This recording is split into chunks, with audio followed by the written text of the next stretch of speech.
From murder to marriage, enter the dark and dangerous world of organized crime's most powerful couples. Behind the power and danger of the Mafia lie untold stories of loyalty, betrayal, and secrets. From the infamous Al Capone and May Capone to the turbulent relationship of John and Victoria Gotti, the lives of Mafia bosses and their wives reveal a dark world where love and crime collide. What happens when devotion meets danger? Let's find out. John Gotti and Victoria Gotti.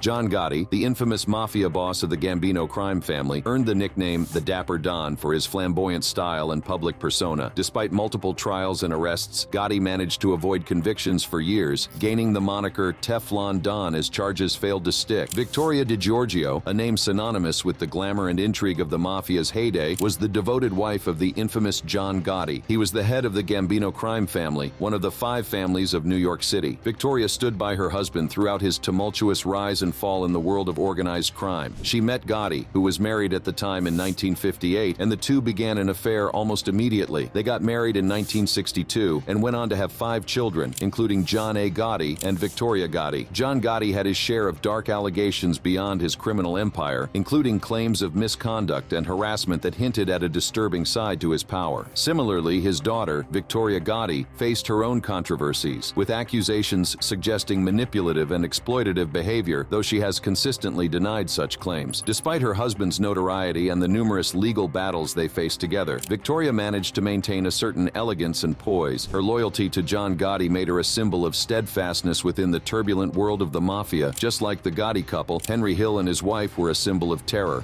Henry Hill and Karen Friedman Hill. From drugs to violence to betrayal, the real-life story of Karen Friedman Hill and her mobster husband Henry Hill was much darker than what Goodfellas depicted. Henry was the notorious New York gangster whose life story was made famous by the book Wise Guy and subsequent film adaptation Goodfellas. In 1965, after Karen Friedman and Henry Hill had been dating for a few months, a neighbor of hers named Ted tried to force himself on her. She slapped him and he relented, angrily pushing her out of his car and driving away. Then she called Henry. Henry and Karen Hill's daughter Gina later described her mother's account of the aftermath of the Ted incident in the memoir On the Run, A Mafia Childhood. My mom called my dad and he picked her up and drove her home, but instead of going into the house with her, he went across the street. He saw Ted in the driveway, grabbed him by the hair, pulled a gun out of his pocket and pistol whipped him. Then my dad came trotting back across the street all sweaty and red and gave my mom the gun and told her to hide it. Most girls would have been terrified, but my mom said she thought it was sexy. Karen eventually got wise to her husband's criminal activities, but rather quickly managed to overcome any reservations she may have initially had. In fact, she confessed to Gina that the glitz and glamour of the gangster lifestyle were what attracted her to Henry. Things took a turn for the worse when Henry was sentenced to 10 years in prison for extortion in 1974, leaving Karen Friedman Hill to fend for herself with no help from Henry's gangster associates. Karen Friedman Hill now lives out her days in exile from the people, places, and lifestyle she once found so glamorous. After this tragic story of Henry and Karen, we have another mobster couple, Al Capone and May Capone. Al Capone, born in 1899 in Brooklyn, New York, to Italian immigrant parents, remains one of the most notorious criminals in American history. Dubbed Public Enemy #1, Capone expanded Chicago's underworld through extreme violence and corruption. Al Capone was about 18 when he first met May Capone, who was 2 years older than him. But despite his youth and mysterious side jobs, he thoroughly charmed his girlfriend's family. Even when she became pregnant out of wedlock, she was allowed to live openly at home before they got hitched. Though Al Capone bedded countless women, he genuinely fell for Capone. Shortly after the birth of their first and only child, the unconventional couple got married at St. Mary's Star of the Sea in Brooklyn in 1918. May Capone was aware of his job, but it was his philandering that hurt her most. "Don't do as your father did," she reportedly told Sonny. "He broke my heart." His reign eventually ended when he was sentenced to 11 years in prison for tax evasion in 1931, showcasing the government's reliance on legal loopholes to dismantle organized crime. Capone spent his last years chatting with invisible house guests and throwing tantrums, but May Capone was protective of him to the end. She also made sure he got the best medical treatment. In fact, Capone was one of the first people to be treated with penicillin in the early 1940s, but by that point it was too late. His organs, including his brain, had begun to rot beyond repair. A sudden stroke in January 1947 allowed pneumonia to take hold in his body as his heart began to fail. May Capone proved herself a loyal wife, just like Katherine Castellano stayed loyal to Carlo Gambino. Carlo Gambino and Katherine Castellano.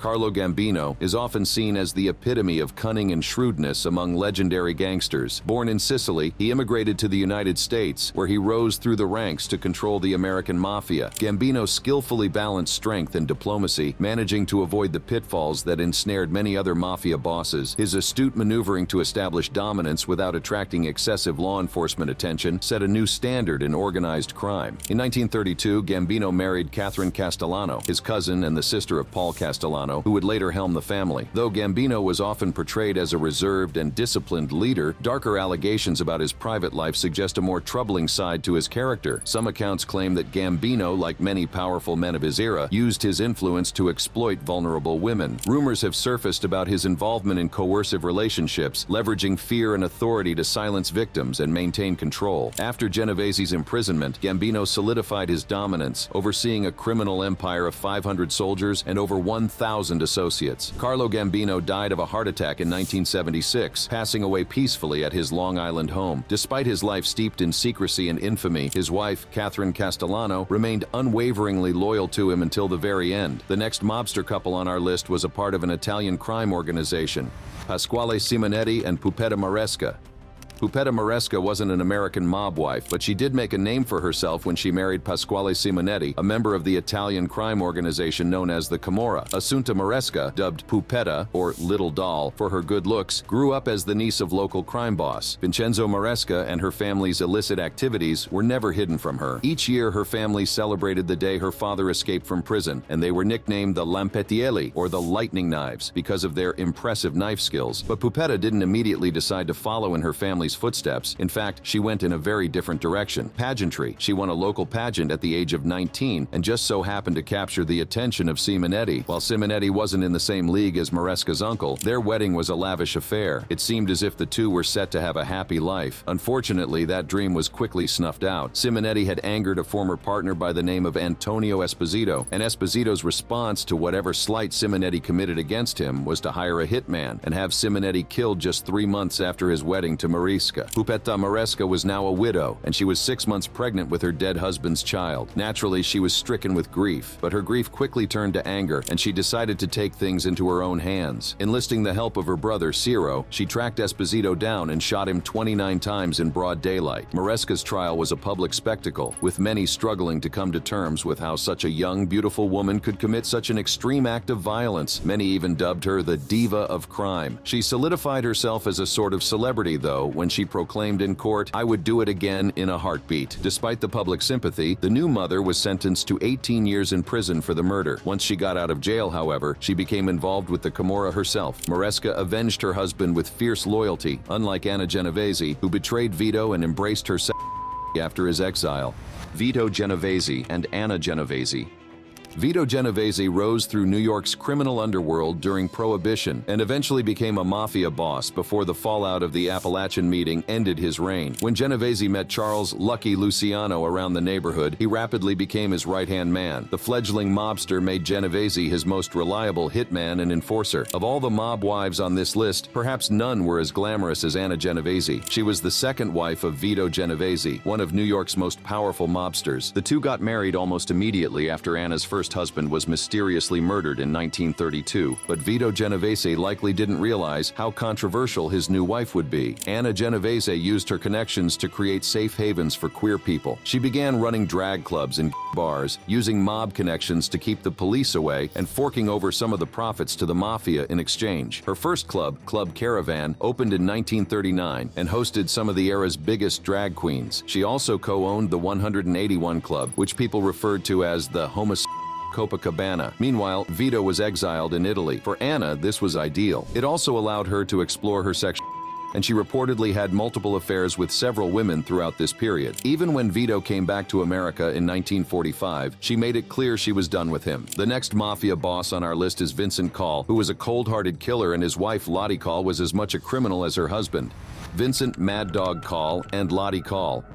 One of the most notorious Irish gangsters of the Prohibition era was Vincent "Mad Dog" Call. A handsome and intelligent man, he was also a cold-hearted killer who some believed was psychotic, and in his short life he left a legacy of gangland killings, kidnapping, and the murder of a 5-year-old child. Vincent was an aggressive, bullish member of the Irish mob, and his wife was no different. Born Charlotte Denninger in New York in 1899, she married her first husband, Samuel Kreisberg, in 1917. The two had one daughter together, but they divorced shortly after she was born, and Kreisberg retained custody of the child. Around the same time, Lottie was arrested for burglary, which led her to make some connections within the mob. She met Mad Dog Call around 1930. The following year, the two of them were arrested together after an unregistered gun was found in their hotel room. The gun was Call's, but Lottie told investigators that it belonged to her. Her dedication to him was clear. Call was gunned down in a telephone booth. Then, in 1933, Lottie herself was arrested after accidentally shooting a random bystander in the Bronx, landing her a 10-year prison sentence. It's unclear what happened to her after. She was paroled in 1943, but she violated the conditions and simply vanished. No one knows where she went or what happened to her. A mobster's life is rarely smooth and takes sudden turns. Frank Costello. And Loretta Geigerman's story was no different.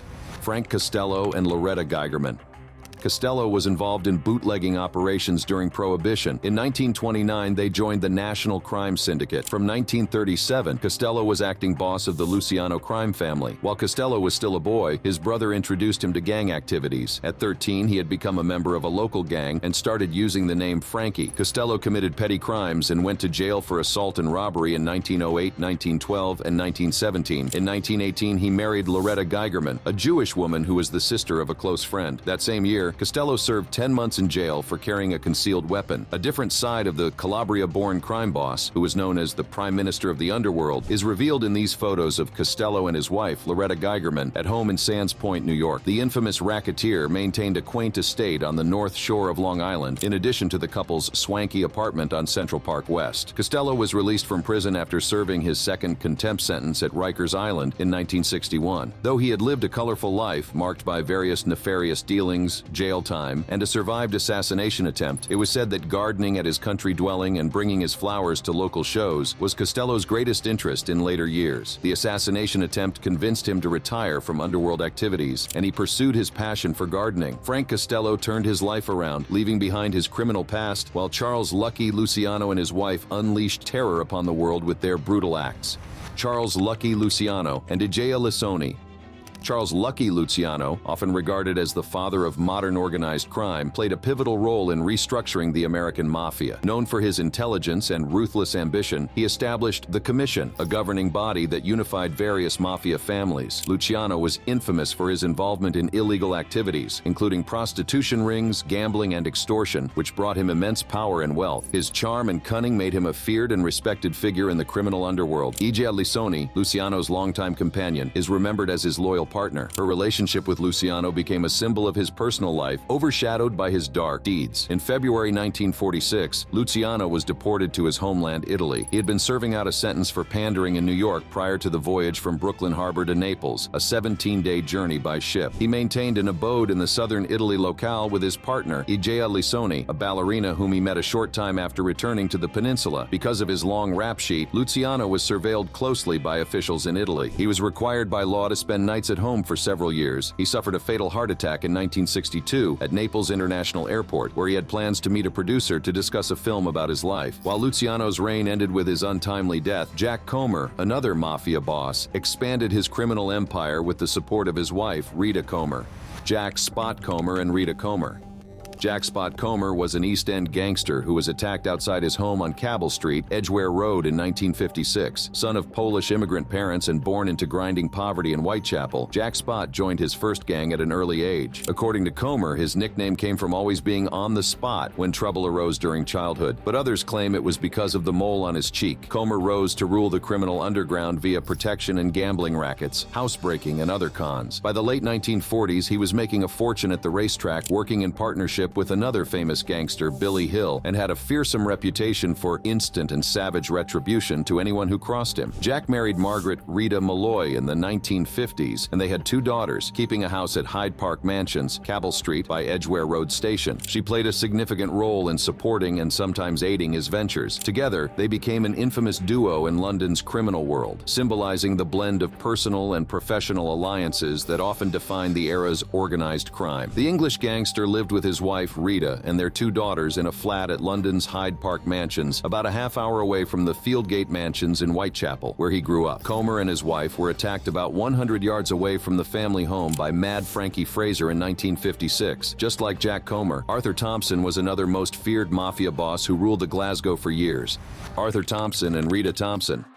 Growing up through the Second World War, young Arthur was handy with his fists, better with a blade, and he earned himself a ferocious reputation. Although he wasn't very tall, pushing 5'9", he was broad and mean, with a flattened nose and a chilling 1,000-yard stare. Arthur's start in crime was as a strong arm for moneylenders, the business he moved into on his own as he left his teens. He also became a friend and enforcer for the Krays. There's a story, or legend, that he made himself known to them by bursting into a club they drank in, the Double R, brandishing a gun and shouting, "I'm Arthur Thompson from Glasgow. Remember my name." Known for his involvement in extortion, loan sharking, and organized crime, Thompson wielded power through fear and brutality. Thompson ruled the Glasgow gangland for years, where he was a feared moneylender and ran rackets for protection of businesses in the area, later investing the funds into legitimate enterprises. The godfather of Glasgow resided with his wife and children in Provanmill, a town northeast of the city center. Their home was named the Ponderosa, after the main character's family ranch from the long-running American Western series, Bonanza. Legend has it that the converted council house was outfitted with secret passages, hiding spots, and an underground tunnel. The next mafia boss on our list is Joe Bonanno, who broke the mafia code of secretary by writing an autobiography.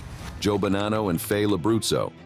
Like Lucky Luciano and several other famous mob bosses, Joe Bonanno rose to power after the Castellamarese War. Born in Sicily on January 18, 1905, Bonanno immigrated to New York City at a young age, but spent just 10 years in the U.S. before his family returned to Italy. There he came of age in the Sicilian Mafia and returned to New York City in 1924 as Mussolini cracked down on organized crime. Young and well-read, Bonanno rose through the ranks of the Maranzano family before the Castellamarese War saw the deaths of mob bosses Salvatore Maranzano and Joe Masseria, just 26 years old. Bonanno then took control over the Maranzano family, which became the Bonanno family. As the head of one of New York's 5 families, Bonanno had considerable power in Lucky Luciano's governing body, the Commission. Joe Bonanno started to run into trouble in the 1960s. His fellow mafia bosses Tommy Three-Finger Brown Lucchese and Carlo Gambino learned that Bonanno was planning to assassinate them in order to consolidate his power. The mob boss later claimed that he'd been abducted, but whatever the truth behind his disappearance, Bonanno was never quite as powerful afterward. Unlike other bosses, however, Bonanno wrote a tell-all autobiography. He violated omerta, the mafia code of silence and secrecy, yet Bonanno was able to live out his days in peace for another 20 years. In 1931, 2 months after Maranzano was murdered, Bonanno was married to F La Bruso. Joe Bonanno married F La Bruso on November 15, 1931. Their marriage lasted over 6 decades and was marked by Faye's steadfast support as Joe rose to power in the mafia world. They had 3 children, Salvatore Bill Bonanno, Katherine, and Joseph Charles Jr. Next on our list is Paul Castellano, the Gambino family kingpin who met a brutal end at the hands of John Gotti,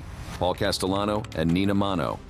Though Gambino family kingpin Paul Castellano did plenty in his time as a mob boss, he remains best known for his shocking 1985 murder at the hands of his soon-to-be famous underling, John Gotti. Born on June 26, 1915 in Brooklyn, New York, Castellano seemed destined to be a mafia boss. His cousin, Carlo Gambino, became the head of the Gambino family after the assassination of its boss, Albert Anastasia, in 1957, and Castellano's sister was Gambino's wife. At the time, Castellano was seen as the godfather, or the boss of bosses, because the Gambino family was the most powerful organization in New York. However, some also called him the Howard Hughes of the Mafia because of his reclusive nature, which could rub capos and soldiers in the Gambino family the wrong way. Paul Castellano married his childhood sweetheart, Nina Mano, in 1937. Nina was known for being a devoted and traditional wife, raising their children while Castellano rose through the ranks of the Gambino crime family. The couple had 3 sons, Paul Jr., Joseph, and Philip, and a daughter, Constance. Despite his marriage, Castellano's personal life was controversial, as he was later known to have a long-term affair with his live-in maid, Gloria Olarte, which caused tension within his family and drew attention from those in his criminal circle. On December 16, 1985, Castellano and his underboss, Thomas Bellotti, were killed in a hail of bullets as they arrived at Sparks Steakhouse in Midtown Manhattan. To this day, it remains one of the most infamous mob hits of all time. The next mobster couple on our list has a strong connection with John F. Kennedy's assassination: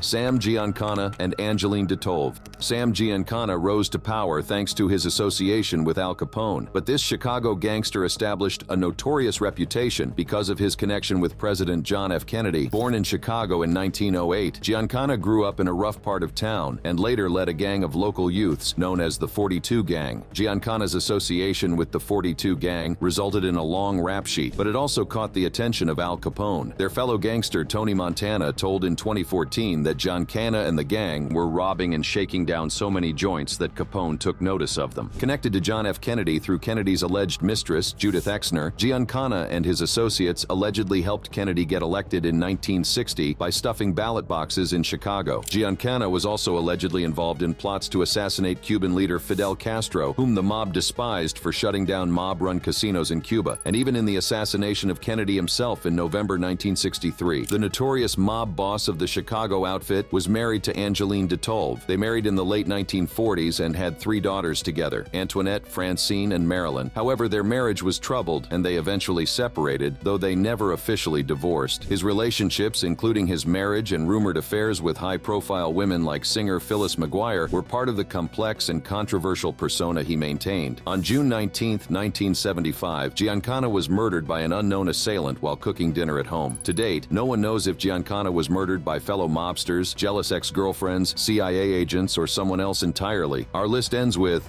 Nikki Scarfo and Liz Scarfo.